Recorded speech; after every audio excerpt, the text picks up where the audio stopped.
Ladies and gentlemen, we're returning for part two, our meeting with Lesley Tyson, the poet extraordinaire. Lesley, you have some poetry to share with us. Please shine, my friend. Okay. Well, first of all, thank you for asking me to share this. And much of my published poetry, and that's what I'm gonna share. There's still stuff I'm working on and in process that I actually might go ahead and share as well, depending on time. Um, but there's other stuff that I've done, and I've been published. I've had poems in various anthologies, and I started looking at that and realizing, oh my goodness, I've been in a lot of anthologies. Um, so that kind of was like, yeah, you need to do a collected, you idiot. I'm going to share one of the first ones that I had published. And this goes back to 1999. And it was when I was kind of in this dreaming phase. And this is a kind of, it's very over the top as far as imagery goes. So many dreams are. And even though in the dreams you may not think it's that ornate, when you start trying to explain it, it is. So this was published in a magazine from the University of Maryland, Spiraeus. I think they still publish it on and off. Um, but this was their inaugural issue in January of 1999. And it sort of recaptures some dreams, but also a trip that my mother and I took. Um, this was like the first year after my father had died. I'd recovered from my cancer, and as she had also recovered from hers. And this was sort of our celebration. Remembering Venezia, wandering the narrow streets past palaces and cathedrals, crossing humpback bridges, still walking on water, passing purveyors of fantasies, luxurious temptation, needing only to slip behind a gilded mask to blur the edge between past and present, merge memory and imagination, alternate reality, floating slightly off balance, like palazzos rising from the water. The serene conquers the impossible, and living and dreaming are one and the same.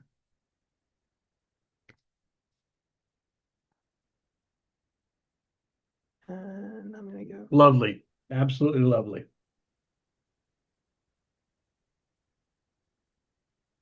oops, where did that? Okay. Oh, that did happen to go down to the one I wanted it to. Um, I've also been published in, it's a kind of a mid-Atlantic anthology. And it's something I learned about through the Poetry Society of Virginia that I'm a member of. And they would have a theme that you would write to. And the theme for 2007 was Halley's Comet, I'm the boy in the white flannel nightgown. And as my brother said when I'd gifted him these to give to my sister-in-law, the copy of the books, he came back and he said, is this about me? I'm going, yeah. Um, so, Boy in the White Flannel Nightgown. He was the son of immigrants who would never understand the cruelty of bedtime in the soft summer darkness, when stadium suns still illuminated diamonds in the dirt, the smell of sweat and tobacco, and the smack of leather on leather and wood. So on those nights, he built tents out of the sheets and dugouts out of pillows to cradle the small plastic transistor as he listened to the passage of innings He knew each player's stats and often whispered them before the play-by-play. He tracked the home team all season, especially that miraculous game that would clinch the pennant. Coming down to a tied game, bottom of the ninth, two outrunners at first and third, and a count of 2-1 on the heroic left fielder.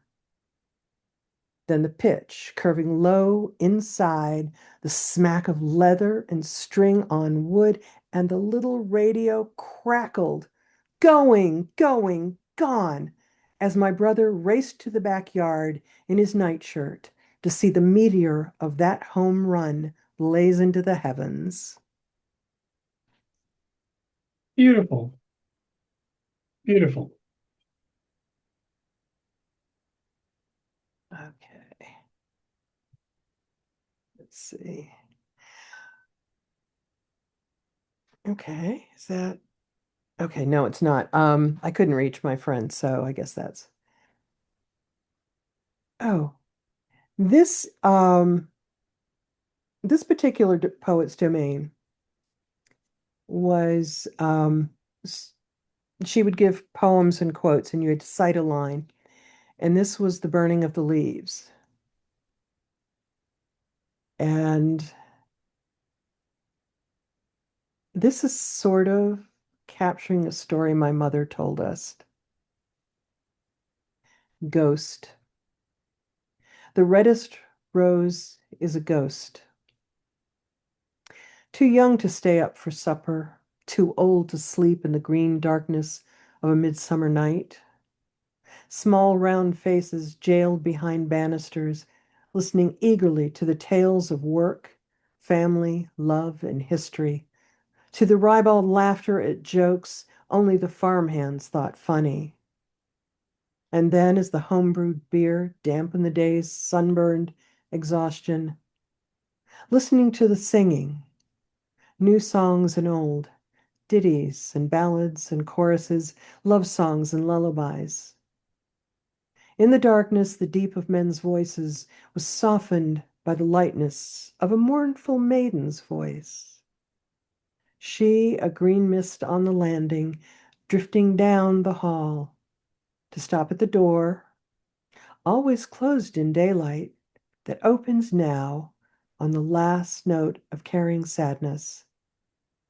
And like a ghost that knows its way, she floats upstairs, disappearing into the night, leaving behind small round faces of children too old to sleep through supper and too young to stay awake in the haunted green darkness of a midsummer night.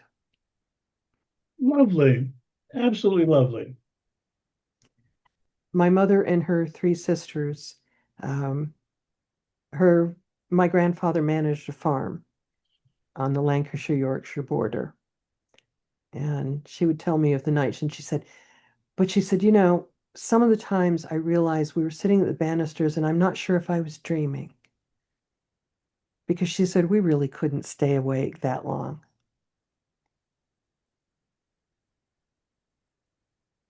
Oh, and this one, okay. Um, this is written about those relationships you don't realize till afterward. The walls we build. The world that was ours is a world that is no more. This is the epigram.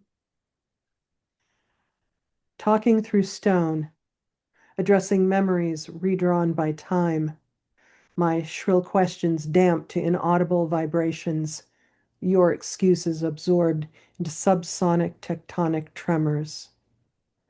Our answers distorted, dislodging minute silent particles of mortar and jagged fragments of meager explanations we wanted to hear. We've been talking to our own graven images of each other so long we've forgotten who was really hiding on the other side of the wall. We dug separate graves to bury each other, remembered through tinted glass. So we don't recognize the person across the table, and we leave the burial early, each expecting the other to finish the digging. Instead, victims of our inexpert construction, we leave the carcass of our love exposed as bitter food for scavengers. Bravo. Bravo. Dear, do you want to try calling your friend again? Um, I'm going to kind of leave it because she's she hasn't messaged me and she's turned her phone off Mm, okay. because it just went straight and I'm like, okay. Um, there she's a very private person and I don't want to intrude myself. She will reach out, I mean, and she has reached out, so I'm Okay. like, you know, I just I want to am make sure. watching it. But okay, come on. Yeah, let's get that. Uh let's go down. I'm gonna go back up. And the one,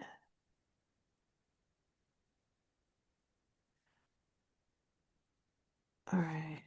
Okay, I'm gonna read something. Local Gems Press is a small poetry press out of Long Island. They do bunches of anthologies, and actually, if you look up, it isn't in the Guinness Book of Records because he hasn't filed it. But if you were to look up the editor who has edited the most different anthologies, not just different editions of anthologies, his name would come up. And so he was the one I visited last weekend. Uh-huh. So he has this one called The Eagle and the Maple, and I don't know whether it's coming up backwards or forwards. Um, it's an exchange of Canadian and American poets. And of course, he said, "This is what I'm going to be sending out." And he said, "You have to submit." And I said, "Yeah, I kind of do, because I've got a double entry, being born in Canada, but I'm a US citizen and have been almost 50 years." I was just kind of So like, ICE doesn't have to wrestle you to the ground then, huh? yeah. I was sitting there going, because I actually filed for my citizenship the beginning of January of 1976 with the idea it was the bicentennial. I didn't get my citizenship till March 77. It takes that long, but I'm Imagine still, how much longer it takes now. oh, yeah, easily. I I was very lucky. And the fact I came to the States as a small child. So this is the same river. How could it be? Neither of us are the people throwing petals into contorting brown waves, charging past the patient tree no longer here. I wasn't here when another flood tore the shade from its banks. The flood that tore me from my anchor left no mark here, except I see differently. You can't tell how the uprooting occurred. The grafting of your present parts happened in foreign times and places beyond your capability to describe. Is our recognition imaginary, pretending we see lines we knew underneath the faces we take from our separate mirrors every morning? That recognition, necessary confirmation that we are still here, in our scars, just visible, even as we look into the sun on the wrong side of a sky displaying strange scenery, seeing a rocky topography that was never part of a landscape we shared. Very nice. I'm always intrigued about going back. And somebody says, "Oh, well, we can try and recoup this and we can go back and look at it." And then when you do go back, it's always so different. And, Toronto was my hometown. We lived in Montreal for a while. And my brother is now living back in Toronto. And it's even so when I go back, I look and I'm going, oh wow, this is still so different. I remember when we used to come down here, like 2 blocks from where he and his wife live, there's this whole row of shops. And the names are changed. It was always multicultural in Toronto. And the Toronto, I remember always, they had their neighborhoods, like you said earlier, um, but they talked about themselves as a mosaic, that all these little pieces make the whole picture, and that you needed this little precious enclave, in certain areas where this is where you go for your kielbasa. This is where you go for your kebab. And so that's always just sort of tickled me that they have that. I had a Um, marvelous experience in Toronto. oh, good. I always love hearing that.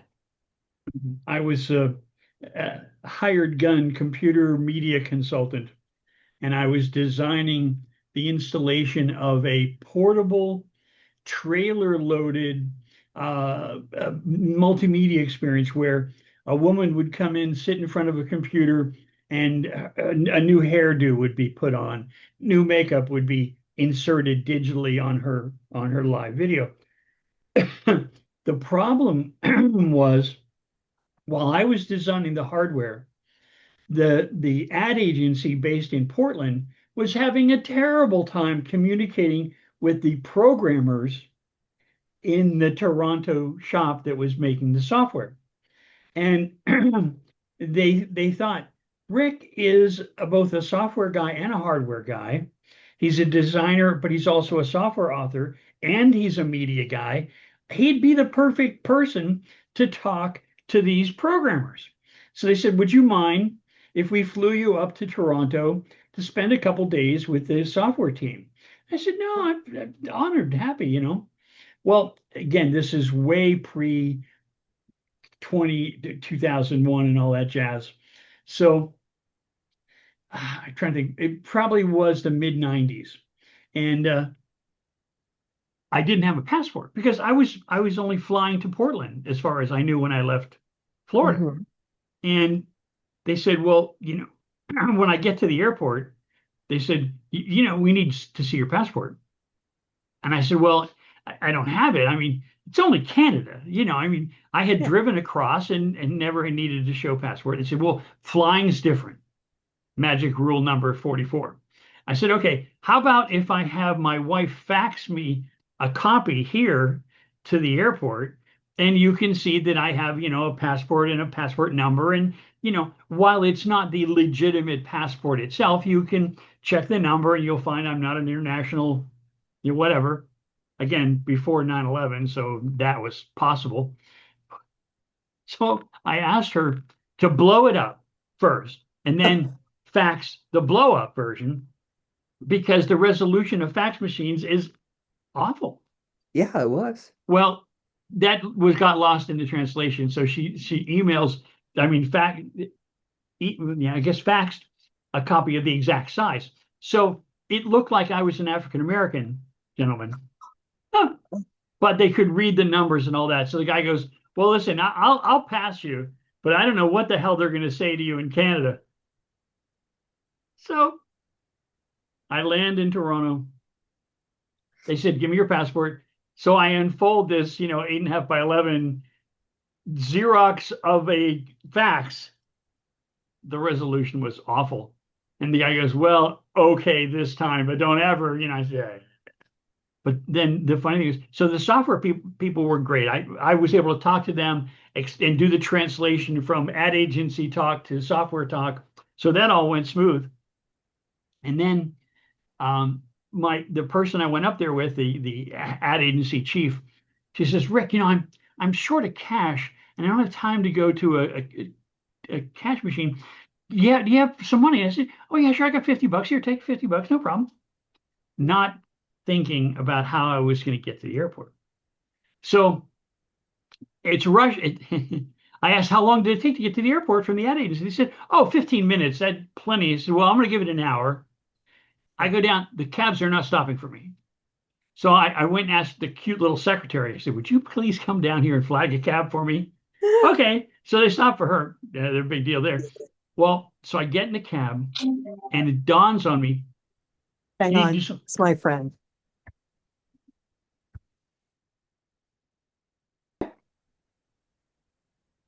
we're picking back up with the poetry of Miss Lesley Tyson, an extraordinary poet, a gifted author. Thank you. That's mm, because poetry has been a gift to me. And I think that's the big thing that for me to be able to participate in different reading groups, both live and Zoom. I've come to appreciate Zoom, and I do like the live ones as well. But I'm also doing like some of the writing craft Zooms, like where you just have a writing space and you do that. So it's all helpful. So we've talked about my British heritage. And so this is, after my mother passed, my mother was a sentimental one that kept all the pictures, I thought. And she'd cleared out quite a few when I was going through them. I still have them. My brother said, "You do realize I don't care." And I said, "I understand that. And I'm the last stop, but that's cool too." Um, so this is called Faces in Photos. Nameless faces and photos from somewhere, stacked in boxes coming loose from pages. No one follows who would care. Whether I have dates correct of that fair or this wedding, their silver age. Nameless faces and photos from somewhere. Before memories became stories told to share events already shaping me against the gauge. No one follows who would care. If I order and label to match names, or if I err and mistake name and kinship, an outrage? Or nameless faces in photos from somewhere, too distant from here for anyone to declare they matter and must be kept to assuage. No one follows who would care. So I close the boxes and page without fanfare, place them back in their dark corner betrayed. Just nameless faces and photos from somewhere. No one follows who would care. And I know the stories of a lot of the photos, but some of the ones that my mother got rid of actually had writing on the back. And now I'm trying to remember, from those little girl teenage ages. I used to love going back through the photos. And I would look at the writing and I would understand this was Aunt Annie Tyson, or Aunt Annie Courier was my mother's Aunt Annie. They all had Annies, and Margarets and Dorothy's. I'm trying to think of the family names. I escaped most. Margaret is my middle name because at the time I was born, I had an Aunt Margaret and I had three great Aunt Margarets. Wow. And yeah, it's a family name. And they all went by one was Madge, another was Margie. When they were little, they were always great Auntie Margaret to me, believe me. Um, but as we were in Canada and they were famous for shortening names, Mom was terrified I'd go by Peg. I'm like, Mom, so am I. So she decided to make Margaret my middle name. So I carry on that. This is a poem. I'll tell you who I wrote it about when I'm finished. Time to leave. We both have separate places to be, but no turning away just yet. Gaze, holding gaze, burning vision into memory. Yet without conscious movement, we begin to separate, shrink toward point of perspective, farther and further apart, across expanding galaxies, where in some distant future, the power of gravity curves universal thought back toward our moment together. Lovely. And this Really is when lovely. thank you. I had taken this to a critique, and because the line further and farther apart, I think I had it as further and further apart. And somebody said, no, it's farther. And we started arguing, and we got into the etymology of further and farther. And I said, okay. So I changed it to both because I thought that was cool. And they were talking, several people said this is about a friendship ending, this is about lovers departing. And this was me writing to my mother after we had gone to one of her doctor's appointments. And I had asked leading questions to her doctors. She had given the order not to volunteer anything to me. So I asked leading questions and basically put two and two together and came up with an unfortunate four and began to realize we have to start preparing. Mhm. And so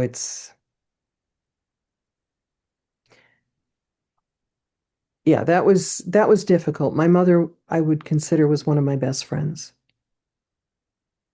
Her last illness was very difficult for her.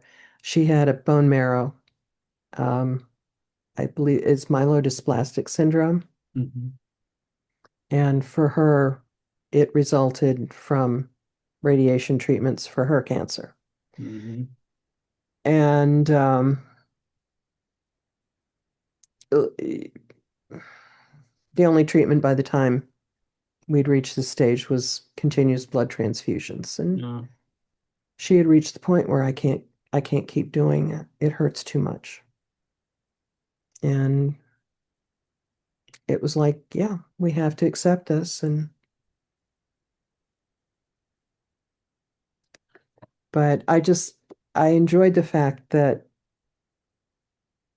when I took this to the critique, nobody understood that Wow. except another friend of mine who was losing her mother at the same time.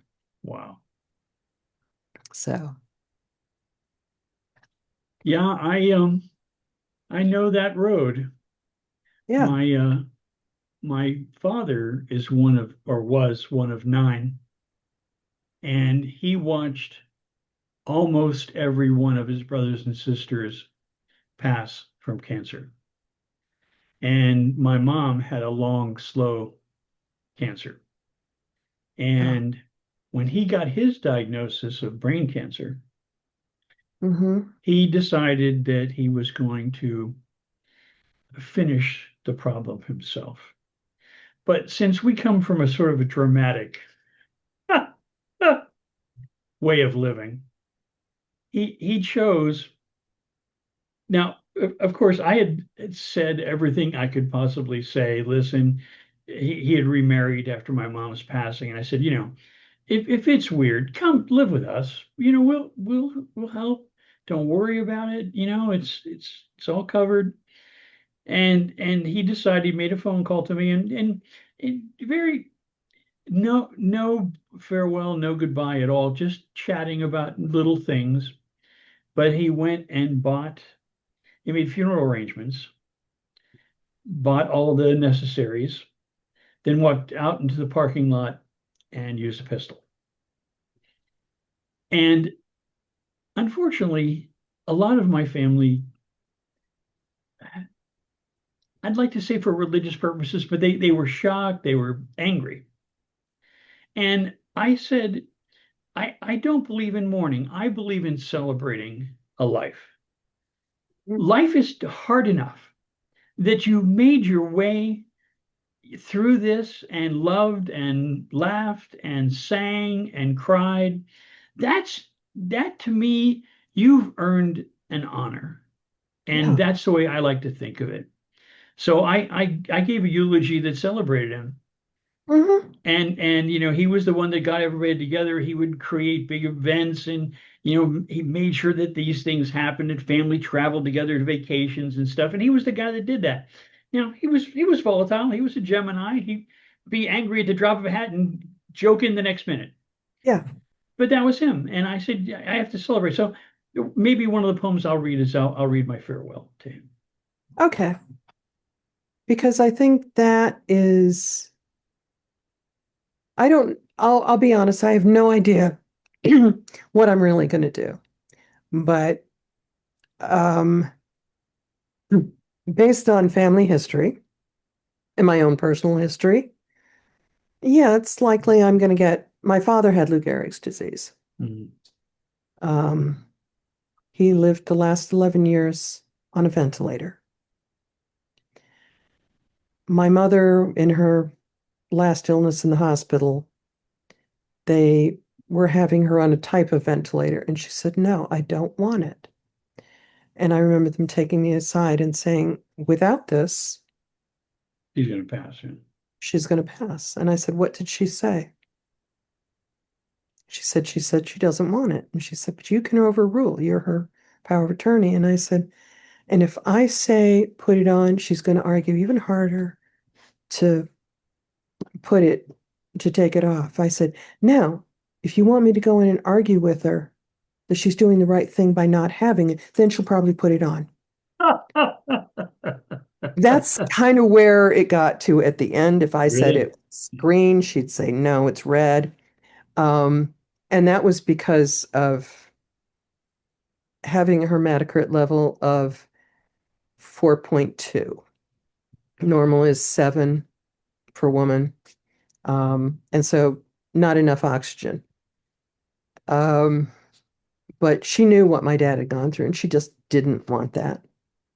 And of course, that was, you know, How can you not respect that? I absolutely do. And my father's, I think, the biggest bother for him, or, the one thing that distressed him the most, is he couldn't take the decision into his own hands because his body was paralyzed. And if there's certain things, you know, if it's going to be a burden and my quality of life, if I can't write, if I can't read. Okay, I'm there's one I've got to read right now. Okay, good, good. That is so much this particular poem. Okay. In Florida, where we lived for many, many years, there was a situation, and it happens so many places. A young lady had a stroke, no brain function whatsoever. Her family, for let's call it religious reasons, wanted her kept alive no matter what. Her husband said, let her go. So it was Mm-hmm. it got, oh, the courts helped. And what was worse, the politicians jumped in to help too. Oh, So I wrote this. It's called For Terry.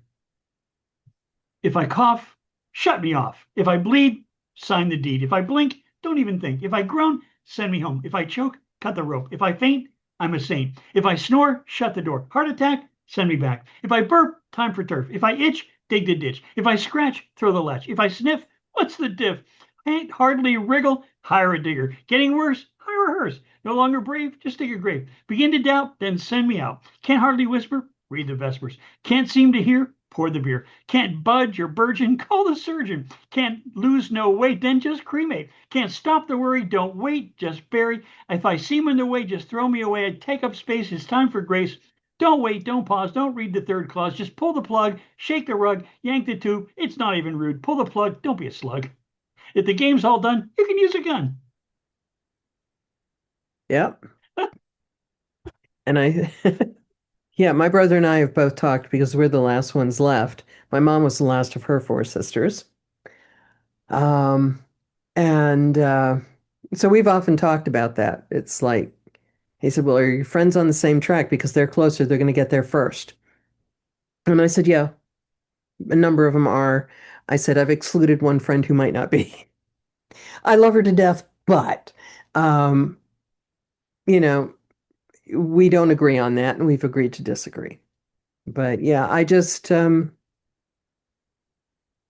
sometimes, that's the great, and I look at it, I don't believe in heaven or hell.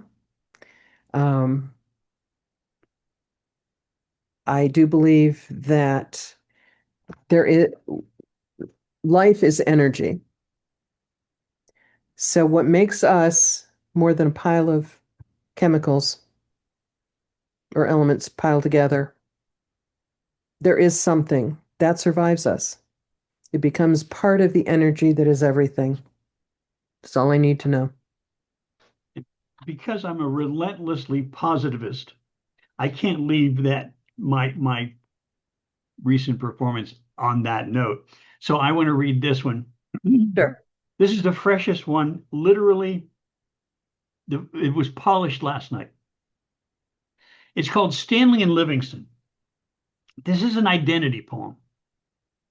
Ariel told her story, the power, the glory of Sven, the fisherman who washed ashore early one morning, just a little before dawning, when even the rooster was still abed, a yawning. His one eye always looked back to where he lived before. He'd set sail months ago from fair Ithaca's shore. He washed up months later at the Greek restaurant door. He'd been swallowed up in a swirling maelstrom at sea. He'd given up hope, or so he told me. No, Kathy and Sven hadn't yet dated for months, not since Gerald from Lake Country had recovered from mumps. He washed up on the shore at this Greek restaurant's door. It seemed clear to Iris this had all happened before. One hell of a chef, said the manager, Kostas, who had seen many a talented cook, but not one that could top this. Sven knew his way around cooking for sure. He walked boldly into the kitchen after crawling through that front door. Tricia had noticed, and so did old Max. Sven was the sort of character that was prone to camouflaging his tracks. That patch over his eye had a life of its own. Someone had embroidered on it the tiniest crown in a sparkling LED throne. Is it Iris? I mean, Mary, too, had a story to tell. She was undercover doing research on a book she had to sell. This research, you see, was part of a study of a life-song lotion worker who had a rather checkered history with that character, Putty. Putty was the fellow you may remember. He dated Lorraine, that rascal you may remember, the sponge diver, the one who lived on a sailboat, a frail boat off the coast of Spain. Iris's research on the theory of identity inspired her to change her name in the name of monetary policy twice during the second half of the last century, although that little detail is hardly worth the mention. Her specialized research and this chef here named Sven collided inside of that restaurant when this reliably assured Kettlery she had made exact change again. So she had on and off again relationship with Sven till late one night over a bottle of Chianti. They sort of got romantic, but Sven paused and said, "Please stop me. I might act up with abandon, and from now on, sweet Iris, you best call me Brandon." Oh, how lovely. That was inspired when, after a local protest, we went to a local Greek restaurant, a charming place, always nice. The staff is a marvel. But as I took a peek back into the kitchen, I could see a new chef had a patch over one eye. So I started, as we do, started Yeah. running up imaginations about it, and so I corralled the waitress and I said, "You've got to tell me the name of the gentleman. His name must be Sven." She's like, "No, well, he calls himself Brandon." I went, "Okay, thank you, thank you. Now I know where we're going." And she had been a social worker for years, which is where that lotion thing came in. She'd been a social worker for years, but got terminated in the last round of Doge cuts. Yeah. So she's undercover. But I Oh, write a yeah. lot of serious stuff, but that one, sometimes the whimsy just, erupts. Yeah, I write a lot of serious stuff, and I'm like, I have to admit, I don't always do the humor thing. Mine is more sarcasm, and you do know, there's such a difference with Oh that. yeah, So I'm going to try something. I want to see if I can find this. sure. Um, I'll tell you what, I could read one while you're oh, searching. sure. Yeah. Okay, this is a funny little piece. I was working as one of the organizers of a peace coalition during the Iraq One and Iraq Two.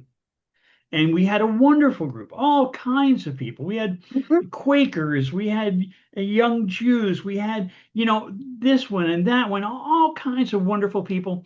But sometimes our Palestinian friends and our Jewish friends would get a little bristly.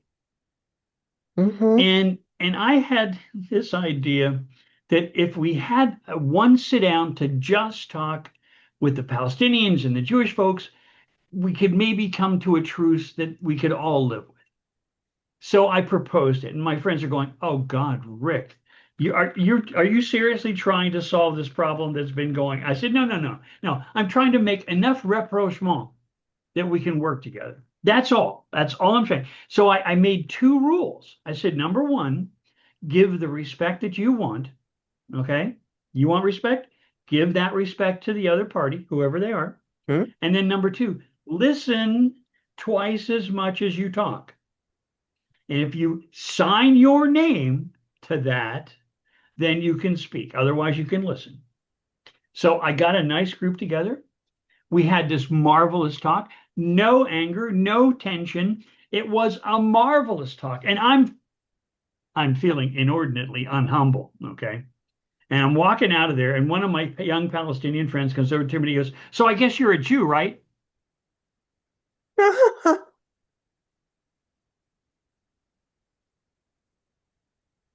Oh God. Which completely deflated me 100%. Okay. So I wrote this. "I thought you were a Jew." "Well, I'm a Jew.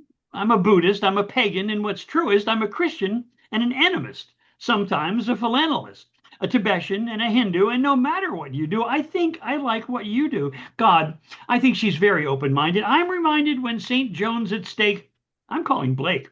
And when Luther calls, I'm an Eskimo too. I think it's the least I can do. Wear a ghost shirt to my baptism when Martin causes a schism. I'm a Muslim and a Druid, and my position's rather fluid. I'm a Sikh and a Taoist. Of that, I think I'm proudest. A capitalist and a pinko, or at least sometimes I think so. Sometimes I'm agnostic, a Rastafarian Coptic, a Methodist contrarian, or even a librarian, a sectarian Siberian who often turns to Mecca while counting on Kambala to get him to Shambhala.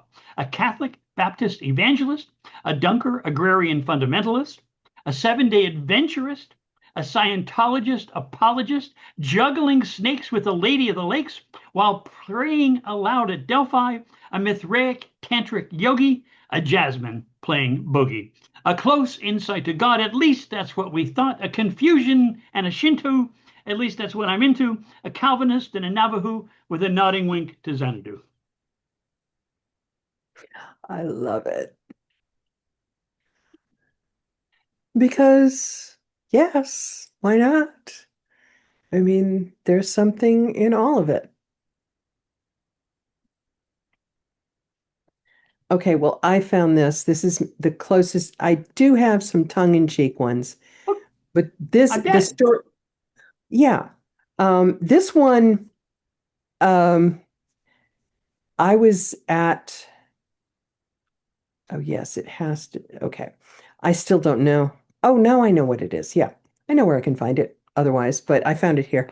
Okay. Um, I work for government contractors and I dodged I dodged not effectively being management for, a number of years. Unfortunately, not all of it effective, as I say. And because I did, well at my job, um, they had this thing where they do like, the big management get-togethers with all the vice presidents, directors, and, lower level managers, what they call skip levels. And this was the company president and the executive VPs at the corporate level were inviting all um, managers, the senior managers, and the managers who were like the first line managers. So this was a skip level meeting. Only my manager decided she couldn't go. She was going Um, to skip the skip meeting. she was going to skip the skip meeting, and she goes, "How about you?" I'm like, "Okay." And I'm like, "Oh, what is this going to be?" So I went. This is what I got out of the meeting. Sales pitch. You are suited for the boardroom, but you are pitching bedroom. Moving seamlessly from metrics to evaluation criteria, you woo me with your penthouse elevator speech. A strategy of acquisition designed to add me to your portfolio of successes. Your trade show presentation demonstrates your unique features and functions, and you seek to convince me that this corporate merger promises synergy and profits. Then you leverage your position and insist on divestiture, eliminating the competition to secure your market share. You create a firewall around our connection. You are almost ethical, living in two sets of books, gaming in every arena. But this shareholder vote goes against your tendered offer because negotiations on a balance sheet of emotion can't be conducted in terms of commerce. You've made a cold call because I'm not a player and love isn't a business plan. Wow. And so when one of the senior managers that I supported, several of his projects came up and he goes, "I'm sorry, Les, I was just dozing off." He said, "You were taking such fantastic notes. Can you send them to me tomorrow?" And I'm going, "Okay, yeah, yeah, let me figure something out." I'm like, "I'm not sending you this, bud." Though actually, now I come to think of it, he might have appreciated it. Well, you read a meeting poem.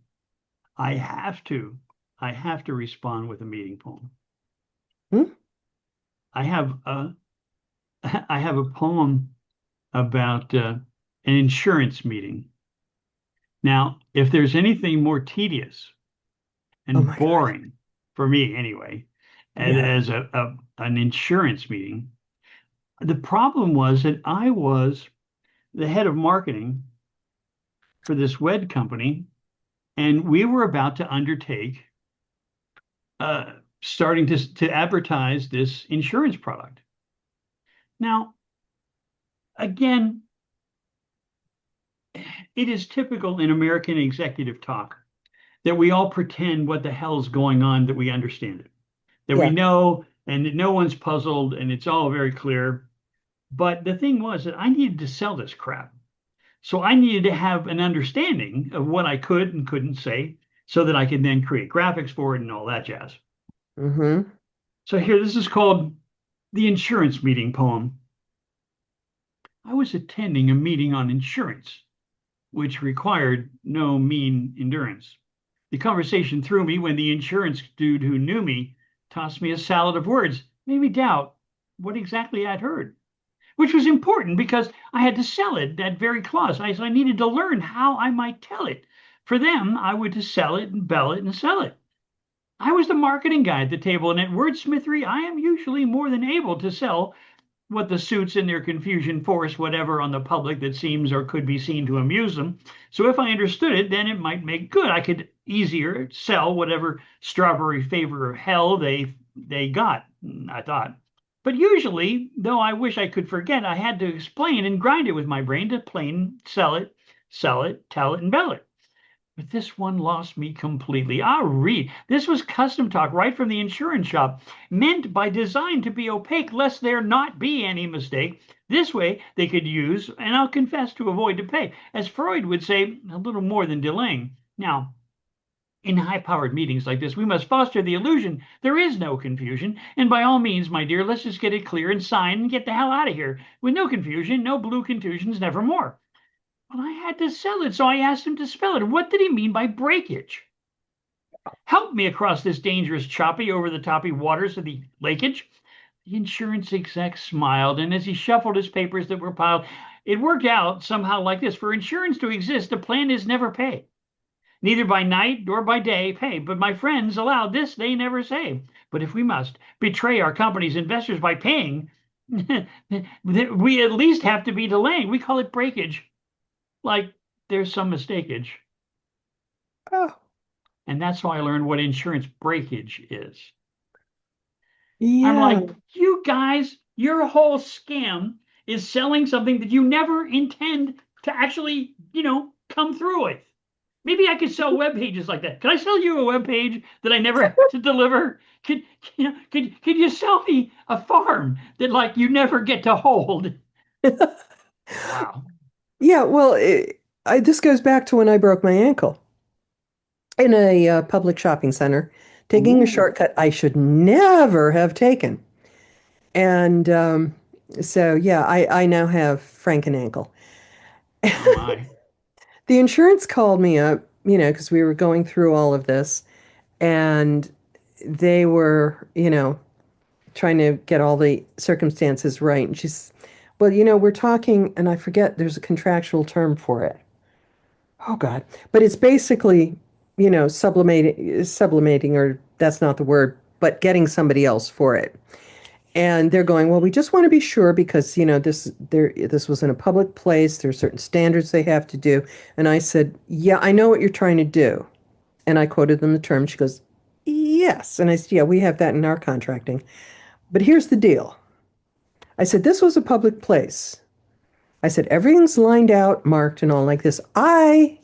In my God knows brain fart moment, shorted out and decided to take this shortcut.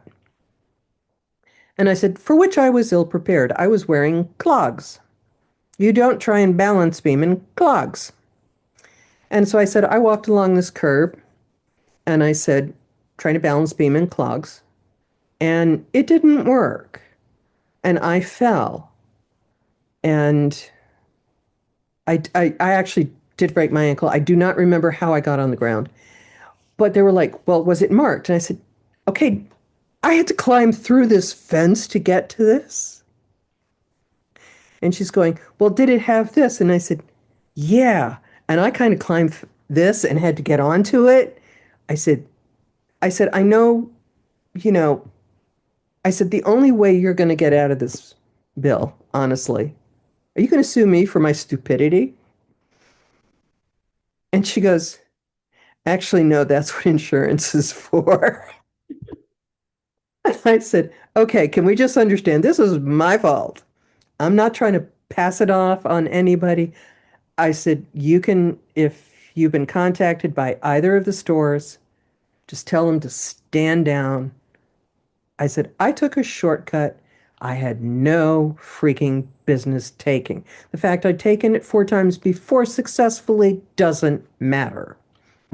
I said, it was clearly marked that, you are going off piste, as they say in skiing. You're going off the track. You're on your own.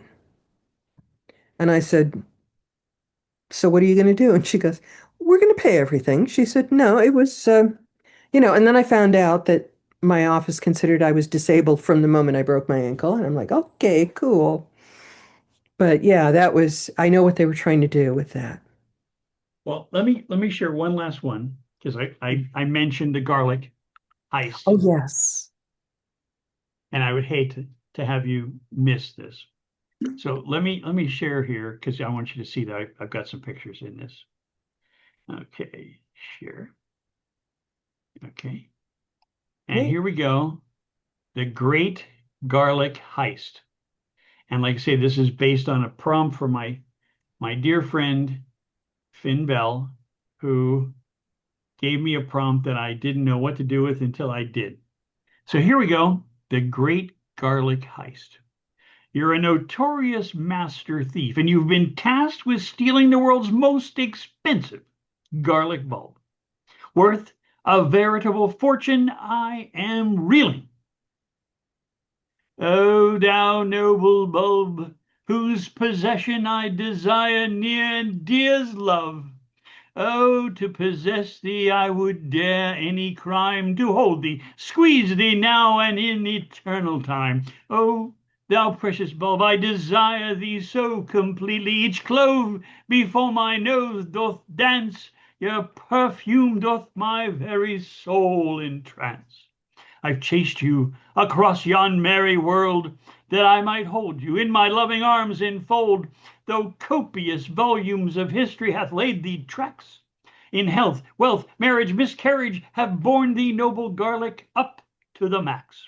When summoned by ancient healers to do thy best, from Chinese to Greeks to healers will attest, I must have thee. I've got a special box at rest, there in my Chester drawers beneath my socks. Though I have oft purloined both gem and gold from treasure chest, and from dowager boudoir bold, across the continent, and in far fair Sind I've made my way, from treasure house to castle, gemmed storehouse in, to dip my hands and steal away their treasure in fair or foulest weather. Say but this great garlic heist challenged my fame, and upon it I will hazard all my reputed skills to game, and thus add to my treasury this famed bulb that I will on my sweetie's toes to gently rub. This is known by ancients to charm full love, as greatest love is known and shown to the illuminated, seldom sated, mighty, munificent, good gods above. And when upon her toes is placed the famed, inflamed juices do I in secret embrace, gently place, sure her heart will soar, her eyes will gleam, and I will appear unto her in my true sphere, the very godlike creature of her dreams. Then upon my lips she will give the fated kiss arrive, and so that all those ruddy droplets of my heart will soar and charm. No jive. But I have researched and studied careful that it were guarded by a full dozen baleful mercenaries and the closest chief of surgery, that I will in fact spirit it off with utmost urgency. 'Twill be enough. And though my confederates back in my lair, those who are yet free and those who are recently escaped from jail, have urged me, once my hands have snatched the glorious bulb, in point of fact, that all men desire, and women too, they've urged me, surged me, wouldn't you? I must have it, as is my habit, at least break the darn thing in two, so that all my men might prosper when I grab it. If only when they behold to the brightest bulb in these dreams of old, the tiniest part from the dangerous theft, this purloining of garlic's highest, even cleft, just 1/10 part would make their fortune. I toss that off with my cold, heartless remorselessness of a stern-faced surgeon. I will have this precious bulb to rub the toes of my lady love, and though just a cent is worth a ton of gold, but more precious to my heart, this dearly darling there, beyond all bargaining, thus I will it shall not be sold. So up on the museum roof I stealthily slip the greedy bonds of earth, though it's guarded by 10 troops of guards for all their worth. I, invisible seeming, scheming, heedless to make my way, even a false step on the loose and slipping roof tile cannot block my way. Then a random flare shot high above to discourage any seeker with little nerve and lesser love. Making my way to chimney shade, I affix my cables and lower toward the skylight made my stealthy path that I had at last, until return from my wanderings with my bulbous beauty in hand, and make my way stealthily, steadily past. Once I slipped between the skylight and the ceiling, I could see exactly upon what dangerous mission I was unreeling. But with the mighty pole star of my mission, neither hesitant nor racked with indecision, in seconds I dropped to the museum's marble floor, and in a moment dispatched the heavily armed guards one by one, all 4. And then as they fell, they laid a slumber no longer at their duty. I swore I'd have that glorious garlic, no matter how great the number. I'll have it. It is my tonic. As Pliny said, the Egyptians revere it and swore it on their oaths, as the gods would hear it. Then, when Moses took his people on a stroll, it was the lack of garlic that was so oft lamented that took its toll, until Jehovah relented. Garlic was placed at the crossroads by the Greeks for the goddess Hecate to protect, against demons in childbirth relief. Greek soldiers would dine on copious amounts of garlic afore their battles, as so the ancients were known on and on to prattle. The Koreans ate garlic for protection from tigers, but who am I in these days and times to deny this? I would bathe and laze it about on my lady's toes, I swear, mightily, lustily, nowhere else would it go. They might offer pounds or rubles, they might even offer to excise and enlarge an even so troublesome, let's say, benign tumor. But although marks and francs they might pile so high, but for me, I pined and said, for my lady's breathless sigh, as she turns her pretty head. A hole I quickly inscribed on the bright glass case. With a dashing quick stroke, I extracted the golden garlic bulb and replaced with a mimic, a mock one, made of biodegradable hempen plastic, with my holographic signature to mock them with my moniker, Rick.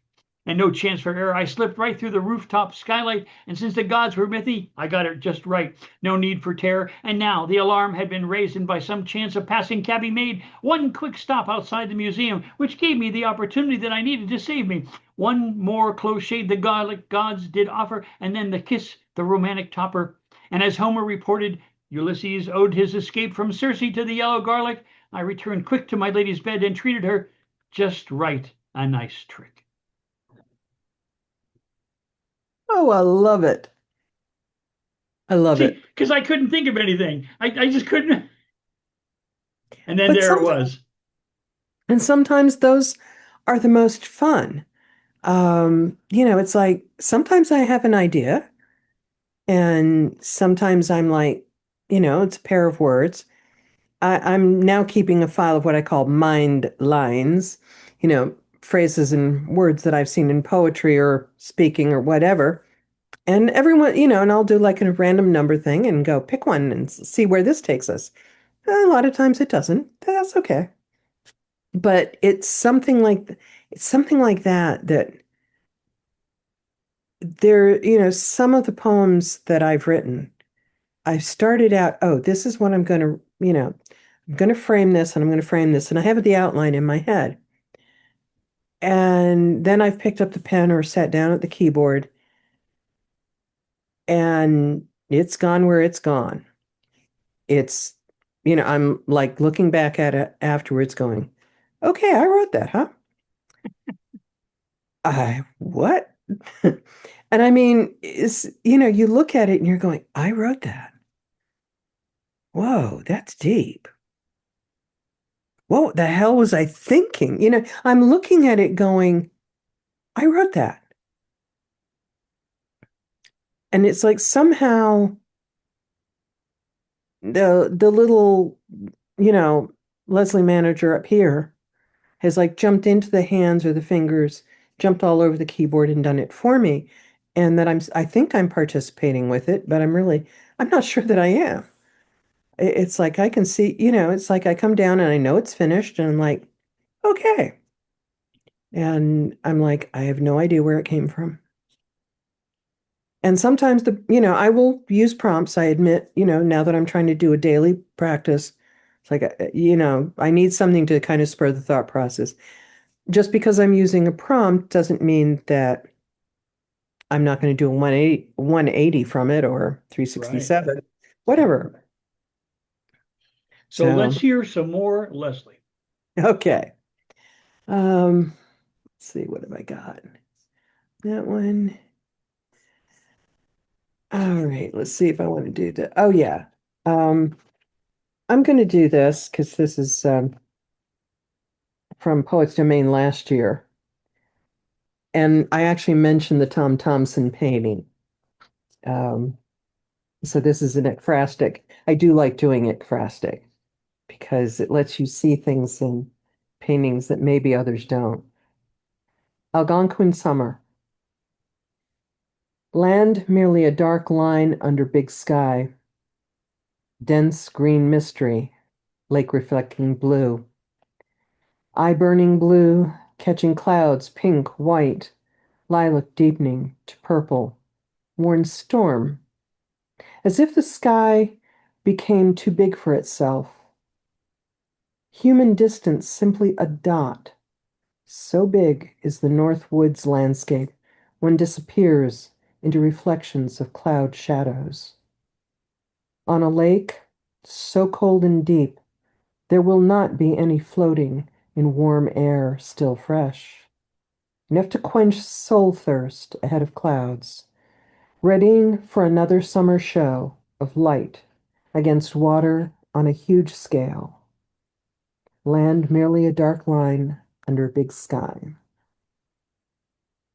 And that is a form called a duplex, which Jericho Brown um, did, where it's same number of lines as a sonnet. The syllable count usually varies between 8 and 12. So it's not exactly 140. There's no rhyme scheme in it. And it's just in two lines and how they feed each other till they repeat at the end. Nice. And Very so nice. I like kind of bringing that around. Hmm. So, um, yeah, I'm looking at this is a special edition. Oh my God. Poet's Domain did this one where he did various topics, and kaleidoscope was one of them. Oh, I love it when I open these books and I find one that I don't remember. Oh yeah, that's a good feeling. Reverse. In an overheated midnight, where the full moon's icy light does nothing to cool tangled sheets, I try to imagine an alternate universe, where a silver moon dominates light, mirrored black-white, blue-white colors from a different, distant sun, where ice bows decorate cold awakenings. I imagine wrapping myself in pastels, calming my fevered sleeplessness as I become my own reflection of light, passing through cool landscape. Is this opposite waking or night? How then to label the changes of moonset and sunrise in the strangeness that I cannot name as day or night? Perhaps I reverse the order of rotation as I wake to a darkening sunrise, unrested, unsure how to prepare for the changes that follow. It feels like I wrote it last summer when I had no air conditioning. Um, and it's been hot enough this year. When was that? Oh, that was 4 years ago. Cool. I like as I say, I like sort of looking at things going, I don't remember writing that, but here it is. Um, and I'm trying to, oh, I'm going to read a form poem Okay. that I didn't even realize was a form when I turned it in. And it's only when it came back in this um, anthology, I'm looking at it going, oh, that's a sestina. Now I've just told you. But it was like, because me and rhyme don't tend to work well. I just, but this one I think does. Exploring. How is it possible to go through the door when flat light numbs feeling, creating confusion without more than a single way to distinguish ceiling from depthless sky without shades of light, no border between heaven's hope or night? When flat light numbs feeling, memory confuses itself with desire that makes imagination become unreeling of a life's certainty caught on a wire, revealed to be part of a casual game, making mockery of chance's claim, creating confusion without more than night, realizing day has been stealing despair from litter on the floor, without thought of its use for healing, of hearts no longer able to dance over twilight, of empty expanse, silent, without hindsight. Just a single way to distinguish ceiling from reason or random rotation, An enticement of obscurity is too appealing. Fragile confidence becomes hope's mutation, seeding doubts and dark that aim to shake the faith any heart could name. From depthless sky without shades of light, trust not, defined by degree of light. Interchangeable floor or ceiling highlight heart remembering desire at its height, but not define itself by that alone, because other hearts it cannot own. No border between heaven's hope or night, unlike hearts momentarily together on the road, must travel each to their own good night, and convenient memories share plateaued. What one heart leaves behind is revealing, but cannot change images another is concealing. Lovely. Absolutely lovely. Do Yeah, you that's want one to, of, I'm sorry. go ahead. I was just going to say, I was wondering before we wrap up, I always ask my poets to say a little something, leave a message for the poets who watch this. I think it is keep writing. Don't look at the ordinary things. Look at them sideways, look at them upside down. Just keep writing. And it doesn't have to be earth-shattering, Pulitzer Prize winning. Just keep writing because really what you're writing is for yourself to capture who you are and what you're feeling, which is always valid. So, what would you like to close with, dear? Okay. Um, this is one of my newer poems, and I'm realizing I'm liking it a lot. It's called I Intend to End Up There. It's the epigraph from Rumi. My soul is from elsewhere. I'm sure of that, and I intend to end up there. Just sitting Lovely. here, refocusing morning rituals. I still feel the vibration of rubber on asphalt running from bottom to shoulder up my spine, as if I'm still on my way somewhere.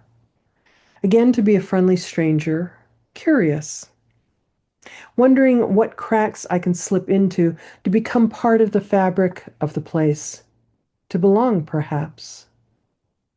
All the time knowing, like Rumi, my soul is from elsewhere. I'm sure of that.